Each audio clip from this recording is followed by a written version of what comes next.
Assalamualaikum warahmatullahi wabarakatuh. Alhamdulillahirabbil alamin wa bihi nasta'inu ala umuri dunya waddin wassalatu wassalamu ala asrofil anbiya'il mursalin wa ala alihi washabihi ajmain. Amma ba'du. Sahabat masjid yang dicintai Allah Subhanahu wa taala. Pada video kali ini di channel Hobi ke Masjid menghadirkan salah seorang narasumber, yaitu seorang seniman emas atau pengrajin emas, yaitu Bapak Asep Sumantri, atau yang biasa saya sapa adalah Kang Asep. Untuk itu mari kita ikuti bincang-bincang dengan beliau, semoga bermanfaat. Yuk kita ikuti bersama. Assalamualaikum warahmatullahi wabarakatuh. Sahabat masjid yang dicintai Allah, alhamdulillah saat ini saya bersama sahabat saya, yaitu Kang Asep Sumantri. Kebetulan namanya sama ya, jadi kembaran dua Asep. Wah, luar biasa. Nah, tapi sebenarnya namanya itu bukan Asep Sumantri. Kalau di KTP itu Encep Sumantri. Nah, nanti kita tanya ke beliau, kenapa bisa jadi berubah ya? Jadi dari Encep Sumantri menjadi Asep Sumantri. Nah, tapi sebelumnya kita sapa dulu beliau. Assalamualaikum Kang. Waalaikumsalam warahmatullahi wabarakatuh. Apa kabarnya Kang? Alhamdulillah sehat. Sehat antum ya? Alhamdulillah. Mudah-mudahan sehat selalu di masa pandemi ya Kang ya. Amin ya Allah. Tetap semangat ya. Kita berlindung kepada Allah agar kita semuanya sehat semuanya. Amin. Ya Allah. Iya Kang, terima kasih nih udah bisa hadir di acara Hobi ke Masjid nih. Jadi malam ini temanya tentang hijrah nih Kang. Nah, jadi hijrah ini apalagi saat ini udah masuk bulan Muharram nih Kang. Jadi pas temanya tentang hijrah ya. Tapi sebelum berbicara hijrah, saya pengen kenal lebih dekat dengan Kang Asep nih. Untuk itu kita saksikan dulu profil dari Kang Asep Sumantri.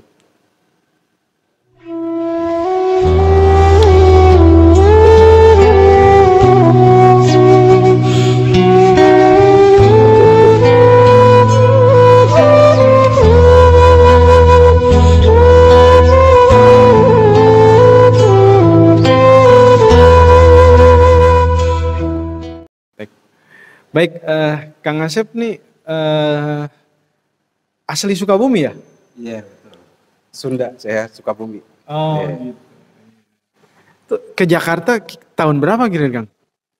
Saya ke Jakarta tahun 90-an lah. 92 apa 93 gitu. Tuh udah langsung bekerja di toko emas itu? Iya betul, langsung kerja. Nah, kebetulan kan orang tua saya bekerja di toko emas itu. Jadi beliau nurunin ilmunya ke saya, karena emang saya anak laki satu-satunya. Jadi diajarin, nanti beliau bilang selepas kerja kan zaman dulu kerjaan masih susah ya. Nah, tapi sekarang juga masih susah sebenarnya. Jadi beliau ajarin, sekiranya saya udah bisa, ya kemudian beliau ajak deh. Ya sekitar tahun 90-an langsung beliau masukin saya kerja. Ya alhamdulillah sampai saat ini saya masih bekerja. Wah luar biasa. Jadi teman-teman, Kang Asep ini adalah seorang seniman kreasi emas atau pengrajin emas. Dan beliau juga saat ini bekerja di salah satu toko emas yang memang spesialis untuk membuat perhiasan baik cincin, kalung ataupun gelang. Nah beliau ini adalah pakarnya lah boleh dikatakan untuk spesialis di bidang emas. Terutama membuat kerajinan berupa cincin, kalung, gelang ataupun yang lainnya berkaitan dengan perhiasan emas. Nah, dari tahun 90 tuh memang menekuni bidang itu ya, Kang? Betul. Saya dari tahun 92 itu belum sampai saat ini belum pindah-pindah kerja. Jadi saya masih konsisten tetap dikerja di satu toko aja. Jadi belum ada minat pindah ke toko lain, karena gimana ya,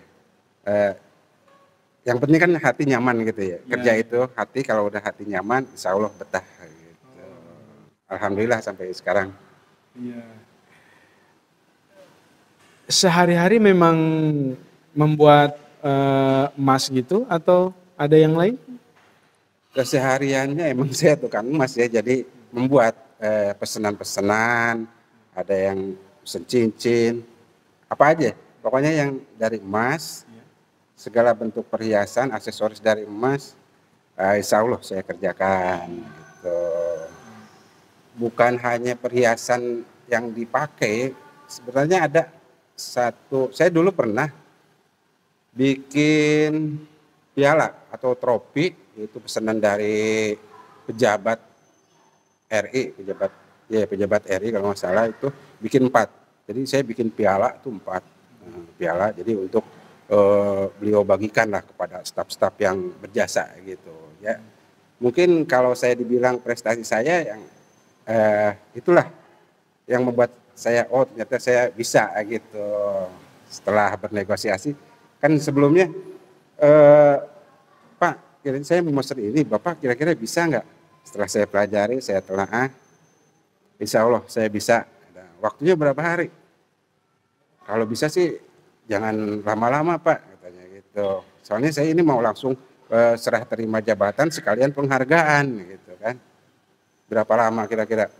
Ya saya 2 minggu lah. Oh jangan kelamaan Pak. 4 hari bisa nggak? Oh saya kaget kan 4 hari. Bikin 4 piala dalam waktu 4 hari. Kira-kira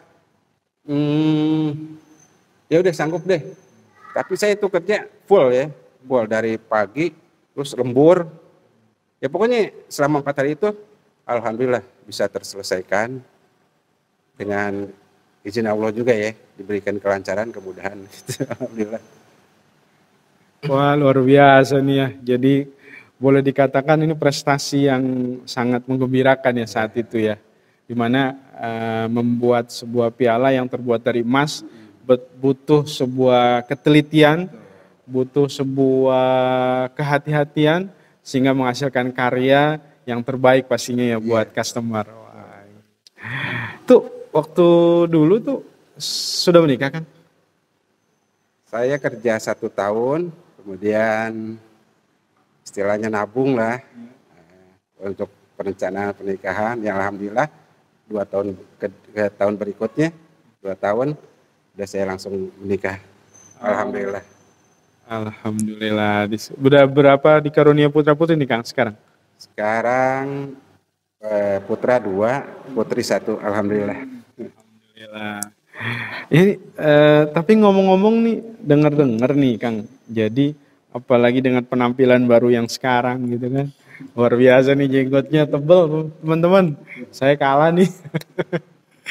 Ini ada kisah yang menarik tentang hijrah nih Kang Asep. Mungkin bisa diceritakan di balik hikmah hijrahnya Kang Asep dulu dan saat ini yang sudah berubah gitu. Bisa diceritakan bagaimana mendapatkan momentum hijrah itu dari yang tadinya kurang baik menjadi lebih baik lagi. Gimana ya? Sebenarnya begini. Saya itu dari dulu emang keluarganya keluarga beragama ya. Keluarga beragama, keluarga istilahnya muslim ya. Karena manusia, sifatnya manusia ya. Al-insanu mahalul khotow wa nisyan gitu ya, sifatnya salah dan lupa. Ya waktu masa mudanya sih saya gitu kadang-kadang ya samalah seperti anak-anak muda sekarang, nggak terlalu tekun gitu dalam beribadah, sering lalai istilahnya kan gitu. Lama kelamaan setelah saya coba-coba nih ya, coba-coba pulang kerja ikutin taklim, pulang kerja ikutin taklim. Alhamdulillah hati sudah mulai lembut. Nah saya putuskan insya Allah bismillah saya akan lebih bersungguh-sungguh. Artinya saya ingin berhijrah. Karena kan dari hati dulu, dari niat dulu ya. Niat hijrah itu kan dari hati. Saya teringat sabda Rasulullah SAW. Setiap perbuatan itu kan tergantung niat. Dia akan mendapatkan yang didapatnya itu tergantung niatnya kan. Betul begitu. Kemudian barang siapa yang berhijrah karena Allah, dia akan mendapatkannya. Istilahnya barang siapa yang berhijrah pada Allah dan Rasulnya, dia akan mendapatkan Allah dan Rasulnya. Kemudian barang siapa yang berhijrah dengan niat ingin mendapatkan wanita yang akan dinikahinya, pasti dia akan mendapatkannya, gitu kan. Barang siapa yang berniat hijrah untuk mendapatkan kekayaan atau rezeki, dia pasti akan mendapatkannya. Ya, saya tidak memandang yang dua tadi. Saya memandang hijrah karena Allah dan Rasulnya. Gitu aja sih. Ya, jadi memang waktu itu saat bekerja itu rajin rajin ikut talim ya. Yang itulah yang membuat momentumnya itu menjadi titik balik Kang Asep jadi berubah gitu ya. Ya, sebelumnya sebelum jauh ke hijrah itu kan saya udah mengalami kejenuhan ya. Dulu saya udah istilahnya sebelum hijrah itu kalau anak zaman sekarang banyak nongkrong gitu ya. Banyak nongkrong, lingkungannya juga kan beda. Kalau nongkrong kan lupa waktu ya, nongkrong lupa waktu, ajan misalkan masih nongkrong aja, nggak ingat waktu deh pokoknya. Nah, saya mencoba berhijrah dari satu lingkungan yang maaf nih, kalau nggak bisa dikatakan buruk juga ya, karena emang dalam lingkungan itu ada silaturahmi, tapi banyak mudorotnya, banyak manfaatnya gitu kan.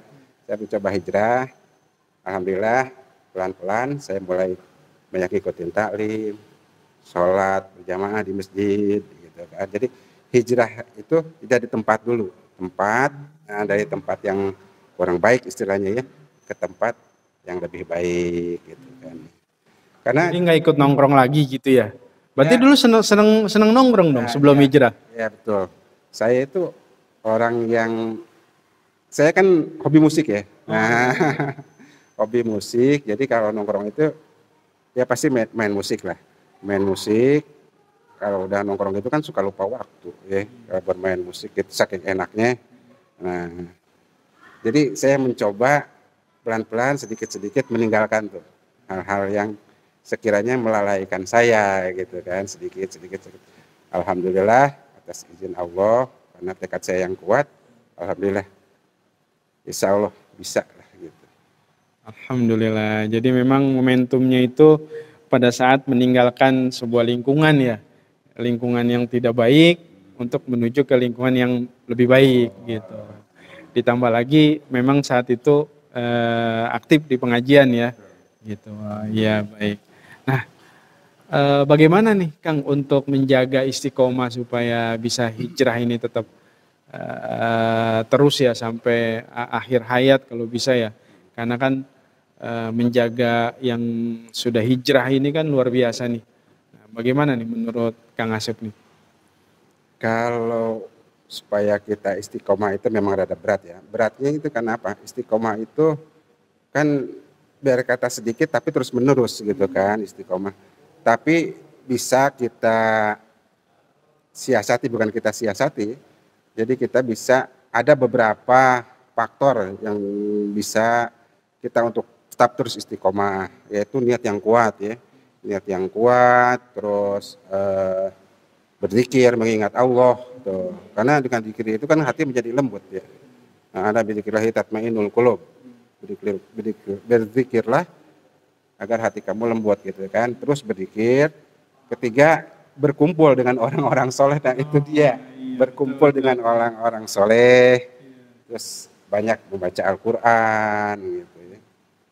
Karena Al-Quran itu kan hudan, petunjuk pada manusia juga sebagai obat. Jadi kita galau gitu, kita biar istiqomah ya berdoalah, baca Al-Quran biar hati kita tenang juga gitu kan. Kemudian yang saya rasakan sih sedekah, luar biasa itu sedekah, bener. Sedekah alhamdulillah, maaf bukan riya ya, biar kata sedikit, sedekah tetap tiap hari harus sudah menjadi kewajiban bersedekah, biar kata ya istilahnya 2.000 lah, 2.000, tapi dengan sedekah insya Allah akan memberikan kemudahan. Lillahi ta'ala aja, kita jangan meminta sedekah itu sedekah agar buru-buru misalnya cepat kaya, ngalir aja sedekah lillahi ta'ala. Allah maha tahu kok, nggak usah disebutin juga niat kita. Ya gitu aja sih kalau yang saya rasakan, kiat-kiatnya seperti itu. Ya, jadi mengingat Allah, terus berzikir, mengingat Allah, terus niat yang kuat, terutama niat ingin hijrahnya itu yang berat. Niat ingin hijrahnya harus kuat dulu, harus bulat niat ingin hijrah, kemudian berzikir kepada Allah, berkumpul dengan orang-orang soleh, nah terutama orang-orang soleh. Kan ibarat kita itu gimana berkumpulnya? Berkumpul dengan orang yang jual minyak wangi ke bawah wangi ya. Berkumpul dengan orang yang pandai besi ke bawah besi. Nah itulah. Saya ingat betul pelajaran dari guru-guru saya. Oh iya betul seperti itu. Ya begitu. Iya luar biasa nih cerita tentang hijrahnya Kang Asep nih. Menginspirasi buat kita semua teman-teman bahwa beliau sangat kuat sekali keinginannya untuk berhijrah dari kurang yang baik menjadi yang lebih baik. Nah, dengan cara meninggalkan tempat lingkungan yang biasa beliau sehari-hari, apalagi dulunya senang nongkrong. Ya, alhamdulillah. Dan setelah keinginan yang kuat, niat yang kuat untuk hijrah, beliau bisa berubah. Dan apalagi saat ini beliau juga ditunjuk oleh Masjid Nur Dakwah sebagai imam nih dari 2018. Nah, bisa diceritakan nih Kang, menjadi imam itu gimana Kang? Jadi gini, dulu kan saya sering berjamaah di masjid, kemudian yang pengurusnya dulu kan udah sepuh-sepuh gitu ya. Saya ini kayaknya krisis gitu, krisis generasi ya, generasi nggak ada imam kayaknya, kurang karena orang tua terus yang imam gitu kan, sementara anak mudanya nggak ada. Nah kebetulan, pengurus Masjid Nur Dakwah meminta saya untuk menjadi imam gitu kan. Pertama saya juga tolak, saya nggak punya ilmu apa-apa, jadi imam saya belum apa-apa. Udah coba aja karena emang imam yang dulu kan udah pada sepuh gitu ya, jadi biar ada generasi katanya gitu. Ya udah saya coba sekali, 2 kali, alhamdulillah lancar atas izin Allah. Ya alhamdulillah sampai sekarang dari 2018 ya istilahnya imam rawatib sih nggak semuanya imam karena gantian ya, ada antum juga gitu kan. Ada yang lain maksudnya gitu kan, ada yang lain jadi nggak terus menerus saya gitu.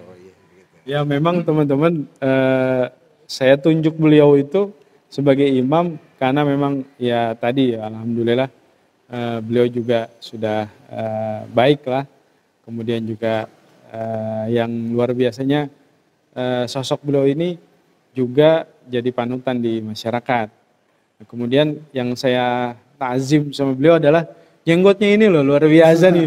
Saya aja kalah nih teman-teman gitu. Gitu. Makanya saya tunjuk langsung jadi imam gitu. Cuman saya juga bingung nih, gimana ceritanya itu. Jenggotnya panjang kayak Osama bin Laden gitu. Waktu pertama kali saya ketemu beliau agak serem-serem juga gitu. Waduh, nih jangan-jangan Osama bin Laden Indonesia nih. Bisa ceritakan nggak Kang Giri kok bisa sampai jenggotnya luar biasa nih? Saya bernazar. Saya kalau Allah izinkan punya anak perempuan, saya akan miara jenggot. Nah, waktu itu tahun 2009. Alhamdulillah istri saya hamil. Nah, udah hamil itu saya mulai bernazar nih. Kalau anak saya perempuan, saya akan melihara jenggot gitu. Dari 2009 sampai sekarang alhamdulillah belum pernah digondolin habis. Paling dipotong, kalau kepanjangan saya potong aja. Belum pernah dicukur habis gitu. Alhamdulillah sampai sekarang ini saya konsisten. Saya juga ya sedikit-sedikit mengamalkan sunnah lah. Iya, jadi ternyata saya baru tahu sekarang nih jenggotnya itu berawal dari nazarnya beliau ketika mendapatkan seorang putri. Ya, alhamdulillah Allah karuniakan seorang putri dan dilanjutkan nazar beliau ditunaikan memelihara jenggot. Memelihara jenggot juga salah satu sunnah ajaran Rasulullah SAW. Itu bukan begitu ya Kang ya? Iya, baik teman-teman, ya demikian dialog saya dengan Kang Asep. Mudah-mudahan bermanfaat. Ambil yang baiknya, yang kurang baik jangan diambil. Tapi sebelum saya akhiri, mungkin pesan terakhir Kang buat teman-teman yang serius pengen berhijrah gitu, apalagi sekarang nih udah akhir zaman kayaknya nih ya. Silakan Kang. Jadi untuk teman semua, sahabat-sahabat semua, kalau di hati kita sudah ada niat ingin berhijrah, jangan ditunda, langsung Kalau belum ada niat, mohon kepada Allah. Kalau memang hidup kita akan pengen berubah ya, langsung memohon kepada Allah. Ya Allah, berikan tunjuk kepadaku jalan yang lurus, ihdinas siratal mustaqim. Insya Allah, Allah berikan. Jadi yang udah punya niat, jangan ragu, lanjutkan terus, laksanakan terus, tunaikan terus niat hijrah kita, dan jangan lupa berbuat baik. Jangan lupa berbuat baik. Itu aja sih. Iya, baik. Terima kasih Kang Asep atas waktu dan kesempatannya di channel Hobiku Masjid. Ya, demikian tadi teman-teman diskusi dialog bersama Kang Asep Sumantri.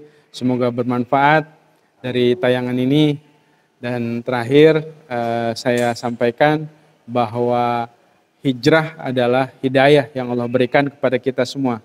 Jadi ambil kesempatan buat teman-teman yang ingin berhijrah, karena datangnya itu tidak dua kali.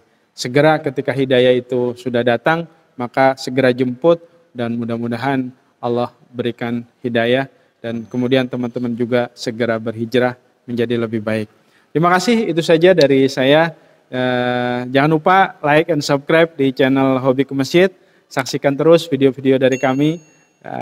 Kita akan lanjutkan acara selanjutnya. Kita akan ketemu kembali di video selanjutnya. Terima kasih. Assalamualaikum warahmatullahi wabarakatuh.